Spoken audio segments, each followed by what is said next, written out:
Excelente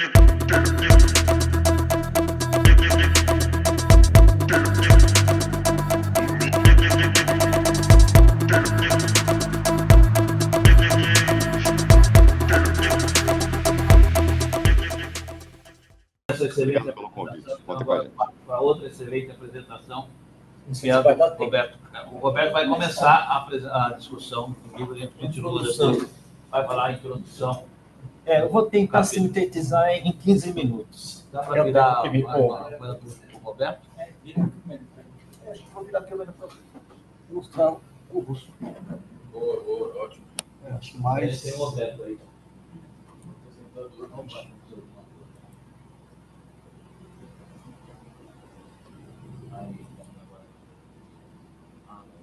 A apresentação é sobre quadrinhos de faroeste, que é o capítulo 18 do livro que a gente está... Western Comics, né? É o livro que a gente está discutindo, que é o The Routledge Companion of Comics. Vamos começar.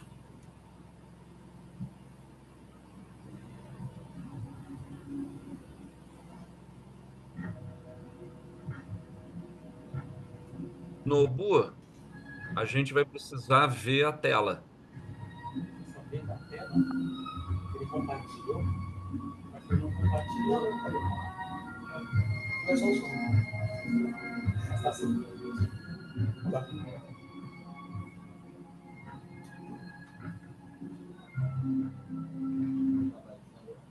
Bom, o autor desse capítulo é o William Grady, que nós estamos falando do capítulo 18 do livro The Routledge Companion to Comics. Na época que o livro foi publicado, ele era doutorando em inglês pela University of Dundee. E aqui a gente tem o livro dele, o Redrawn in the West, A History of American Comics and the Mythic West. Provavelmente já é a tese de doutorado dele, está pronta. Está aparecendo ele. Ele abriu o PowerPoint, mas não tem que compartilhar. Peraí.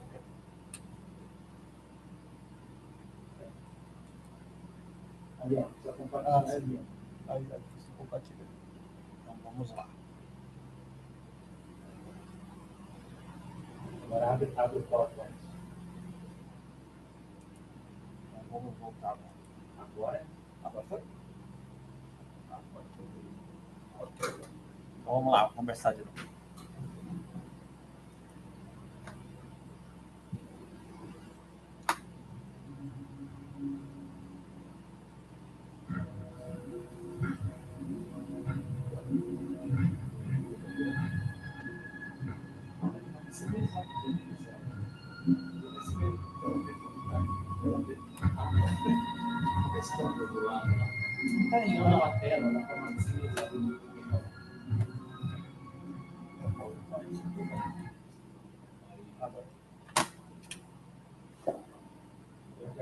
Então, é o capítulo sobre o Western Comics.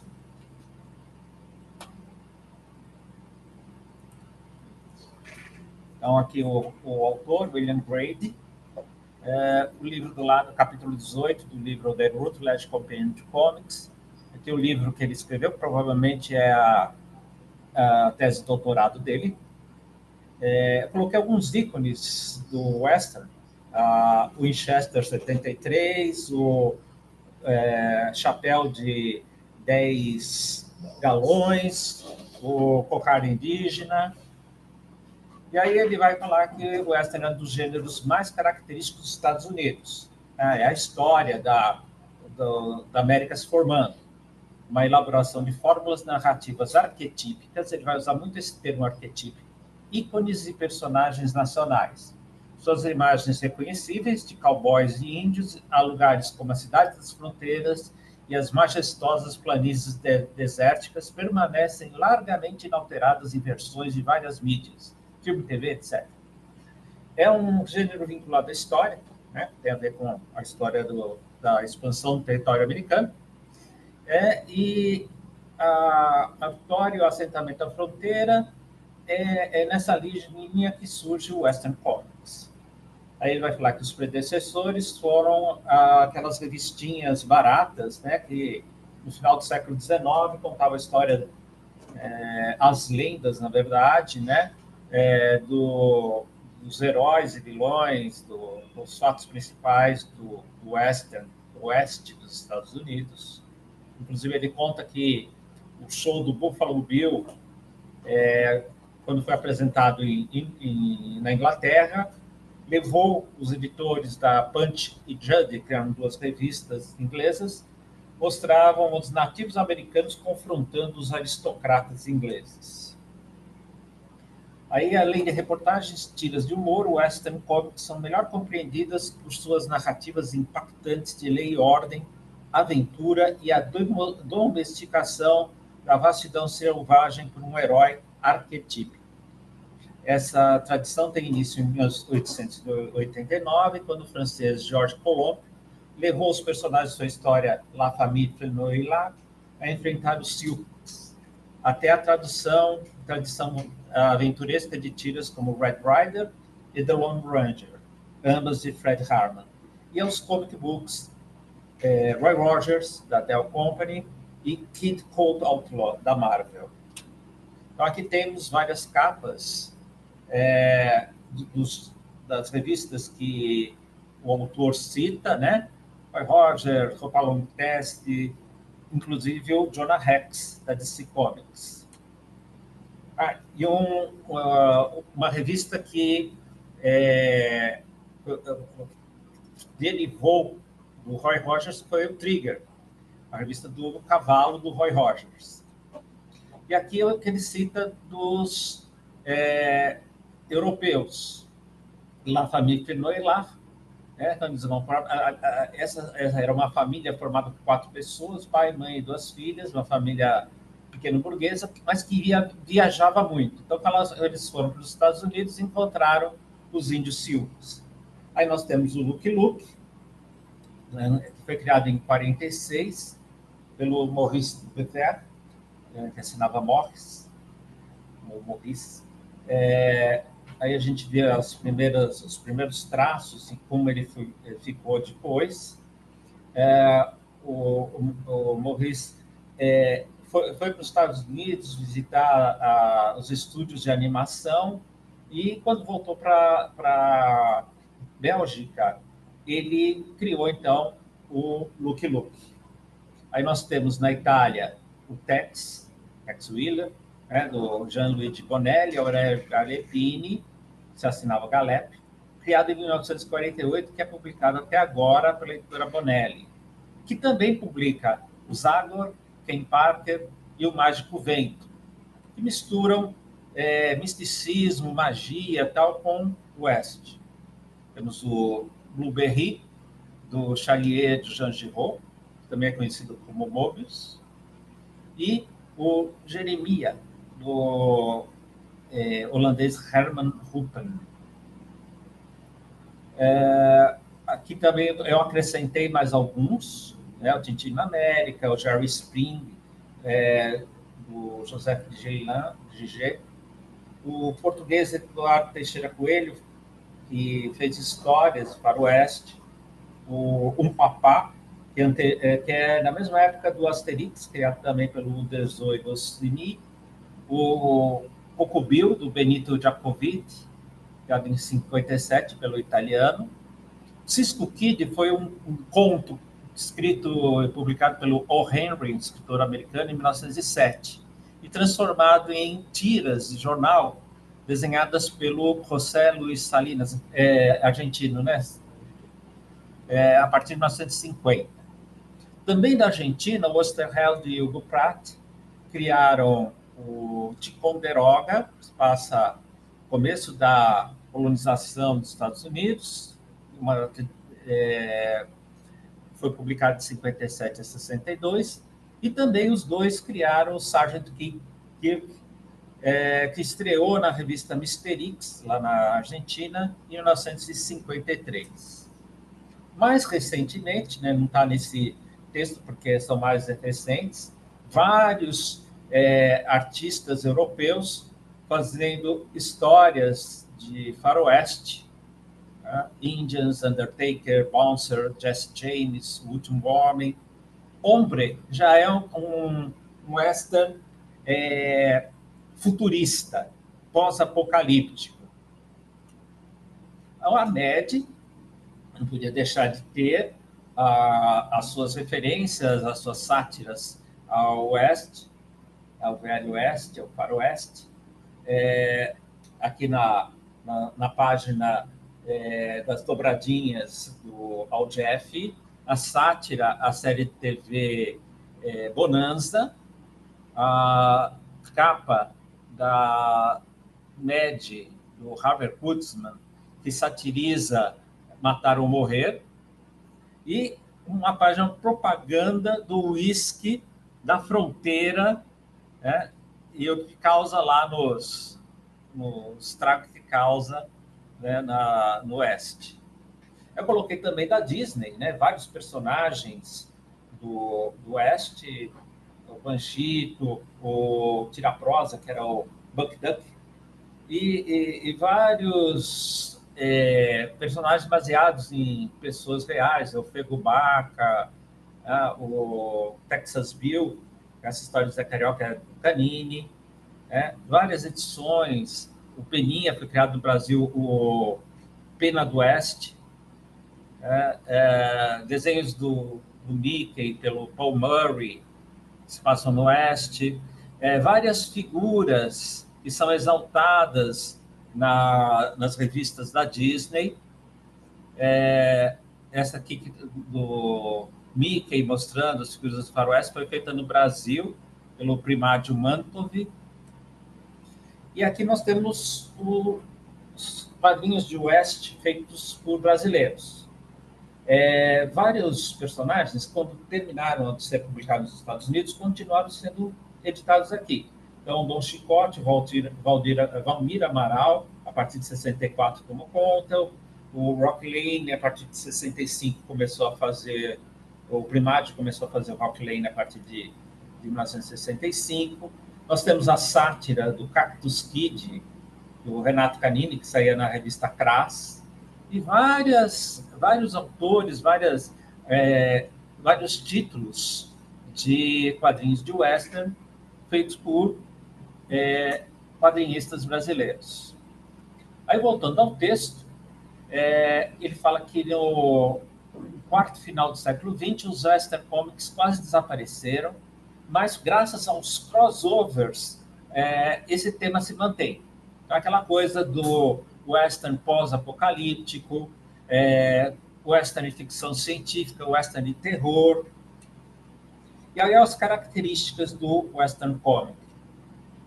Ele vai falar que no nível básico, os quadrinhos de western podem ser rapidamente identificados através de propriedades genéricas, operando com base em convenções semânticas, personagens, cenários e ícones, cowboys. É interessante que cowboy são os vaqueiros, mas todos os mocinhos do oeste distante, o faroeste, são cowboys, são identificados como cowboys. Índios e a moça do salão, cidades da fronteira, pradarias e desertos, chapéus de 10 galões, aquele grande. As convenções sintáticas que estruturam a narrativa frequentemente focam as histórias da fronteira, da chegada da ferrovia à guerra com os índios. Eu iria até mais longe, a chegada dos primeiros colonizadores da América, ao oeste da América, no século XVII.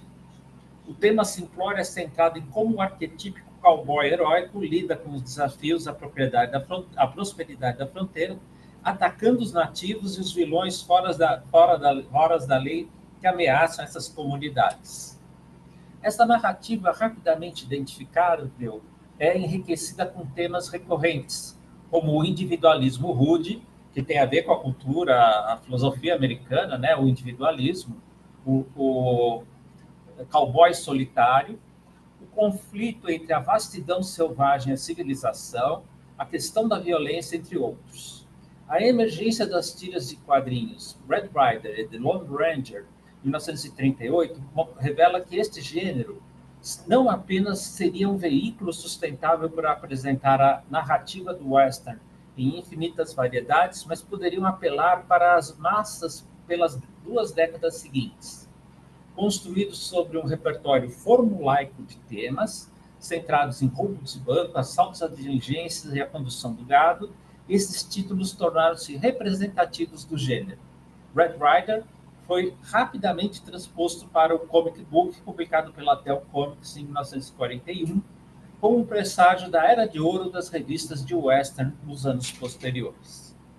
Herdeiro da tradição das dime novels do século XIX, como eu já tinha falado, e depois das pulp fictions dos anos 30, esses quadrinhos mantiveram muitas características das ficções de western anteriores.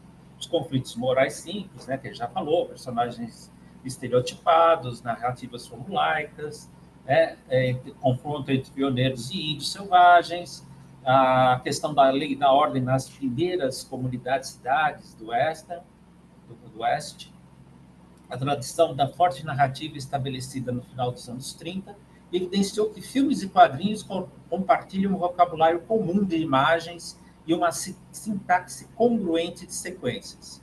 Aí ele vai falar do Jack Jackson, que é um quadrinista e historiador do Texas.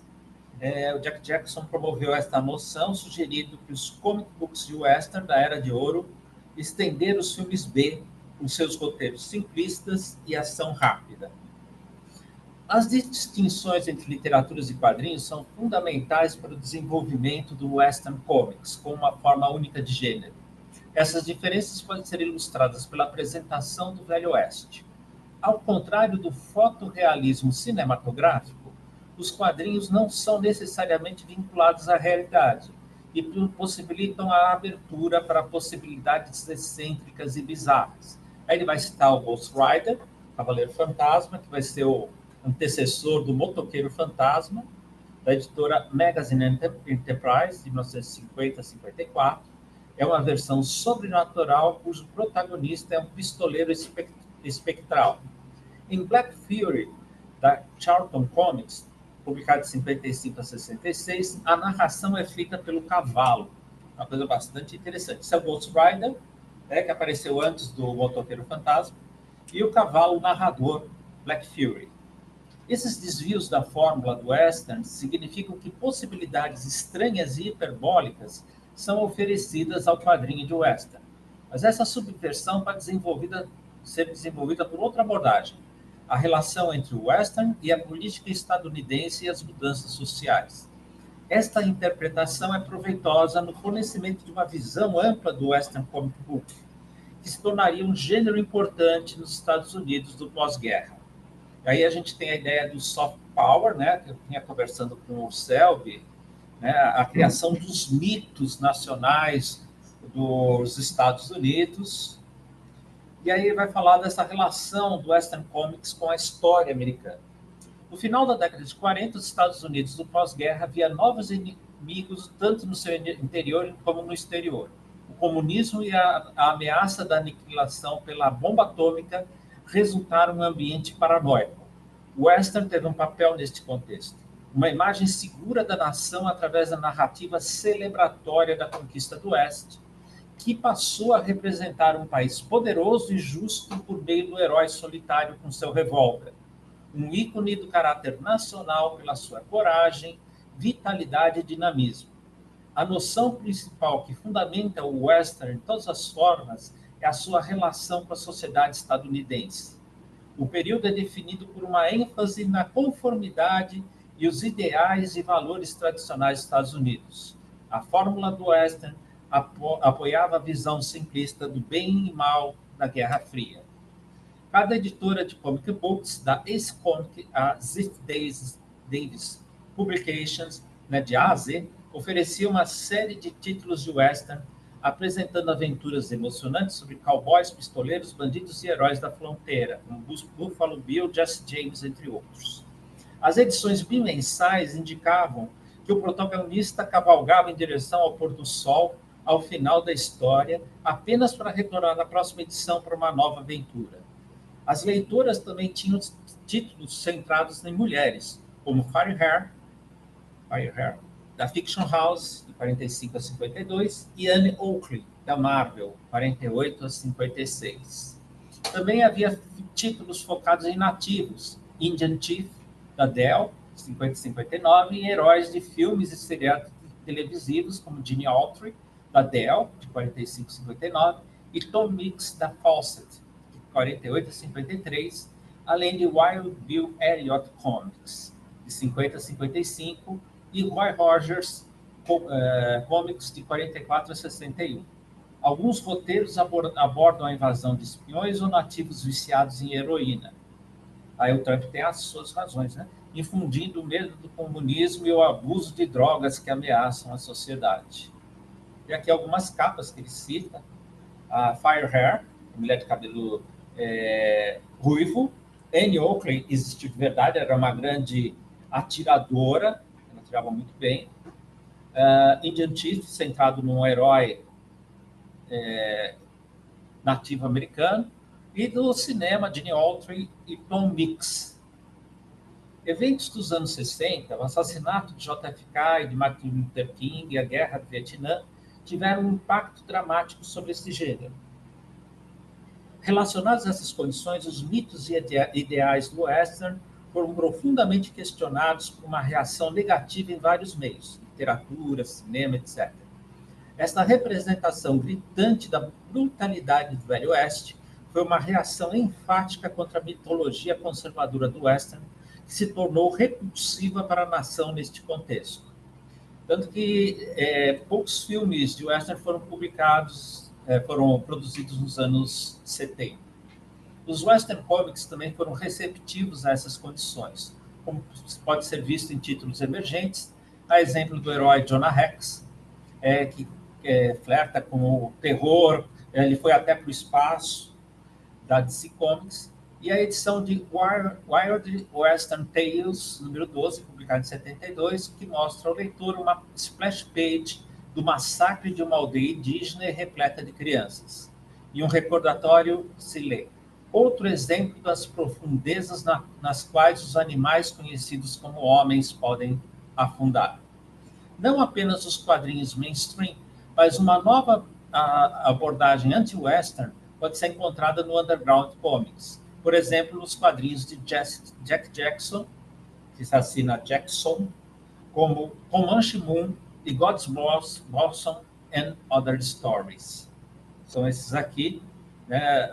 Quadrinho mostrando o índio sendo escalpelado, né?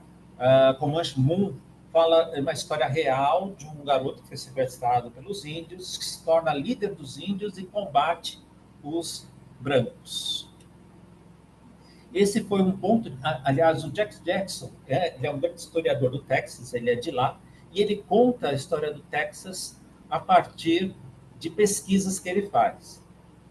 Esse foi o ponto de virada para o Western Comics e o gênero em geral, que desapareceram por um tempo.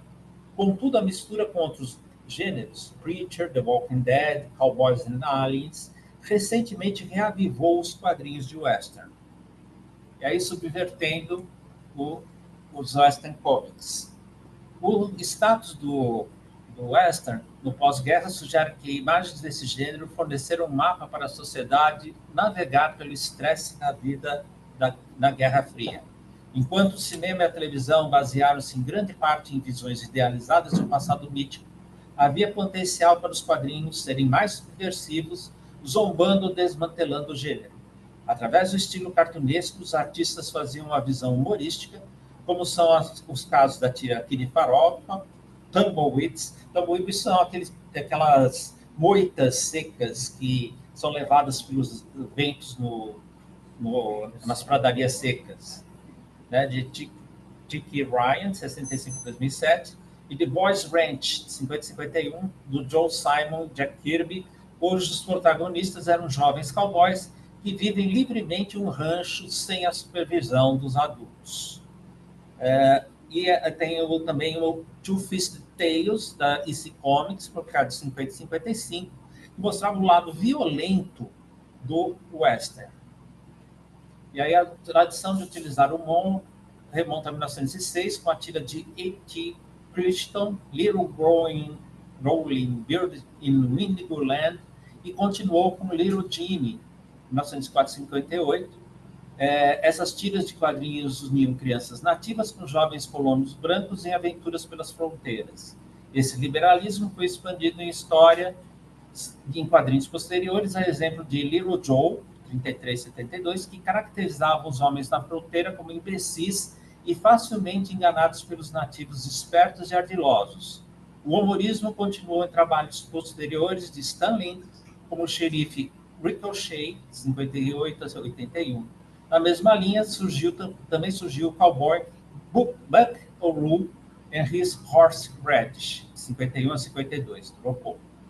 Então, aqui nós temos o Little Growing Beard, em Winded Land, à direita o personagem Little Jimmy com o garoto indígena do James Swinnerton, o Little Joe e o Ricochet. E aqui embaixo o Buck O'Rourke, escrito por Dick Hummer e desenhado pelo Paul Murray, que foi um dos grandes desenhistas da Disney, de quadrinhos Disney. As leituras intertextuais históricas revelam como o quadrinho de gênero podia seguir tendências populares e convenções comuns do gênero, mas também indicam como os quadrinhos puderam se afastar das normas, construindo um espaço para o western que é muito mais subversivo do que outras formas do gênero. Em um nível retórico, os quadrinhos de western podem permitir ao leitor desafiar os clichês e convenções do western e a sociedade por ele representado. Ele não só oferece um espaço de contestação para o leitor, mas também possibilita a resposta do criador ao western mitificado. Para este efeito, o western comic pode contribuir com novas perspectivas ao corpus, sempre em expansão que envolve o gênero.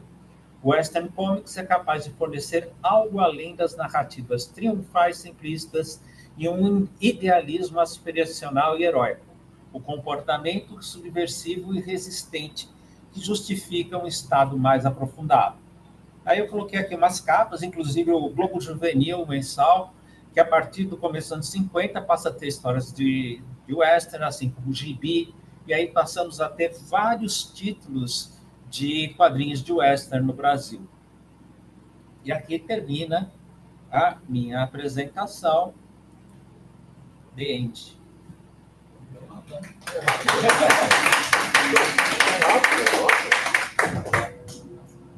Eu sou jornalista, tem que ser sintético.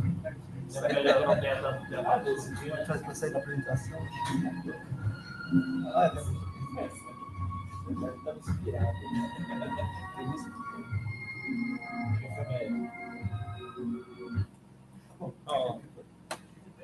Trilha sonora de que filme, Rogério? Rastros de ódio. Rastros de ódio. John Ford. Voltar para lá. Eu fiquei de acordo com a hora de lugar. Aqui. Posso ver? Tem também da Rewards, que vai fazer acho que tem que voltar para dar o. Aqui. Não, cartaz do. Bom, é isso, gente. Nosso próximo capítulo vai ser sobre quadrinhos de horror. Nosso próximo colóquio vai ser dia 11 de abril. E aí a gente precisa de um voluntário para fazer a apresentação desse capítulo. Que tipo de horror? Horror Mas é americano? americano. Se quiser, eu faço. Então fica o Joaquim. Desculpa. O Joaquim É fácil, eu conheço bem, não. apresentando, então, Horror Comics no dia 11 de abril. E a gente vai ter também no 11 de abril... Vamos ter uma apresentação do trabalho sobre gêmeos que foi feito ligado à Universidade, à Faculdade de Filosofia de Ribeirão Preto. Um trabalho que foi feito sobre gêmeos. Os gêmeos grafiteiros? Como é que chama? Chama gêmeos mesmo, né? Ou quem? Os grafiteiros? O Gabriel Ba e o Fábio Moon? Não, Não é. São grafiteiros. Não, é um desenhista de lá do Ribeirão Preto. Tá, não conheço. Eu acho que Ele participou da mesa comigo, eu e o Paulo. sim. Mas é um trabalho muito interessante, então vale a pena. Então é Então, isso. agradeço a presença de todos, foi um prazer, eu agradeço aos apresentadores, ao Roberto,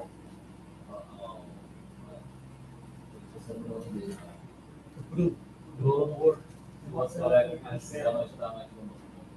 Então, agradeço muito e até a próxima. Obrigado, um bom fim de semana a todos.